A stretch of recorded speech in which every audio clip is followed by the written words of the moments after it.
بسم اللہ الرحمن الرحیم۔ السلام علیکم ورحمۃ اللہ وبرکاتہ۔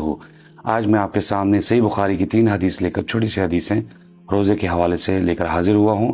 آپ ان کو غور سے سنیے۔ حدیث نمبر 1898، 1899 اور 1900 ہیں۔ آپ انہیں غور سے سنیے۔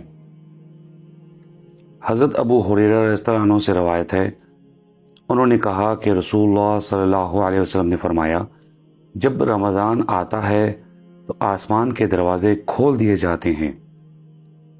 حضرت ابو ہریرہ رضی اللہ عنہ ہی سے روایت ہے، انہوں نے کہا کہ رسول اللہ صلی اللہ علیہ وسلم نے فرمایا، جب رمضان آتا ہے تو آسمان کے دروازے مکمل طور پر کھول دیے جاتے ہیں اور دوزخ کے دروازے بند کر دیے جاتے ہیں، نیز شیاطین جکڑ دیے جاتے ہیں۔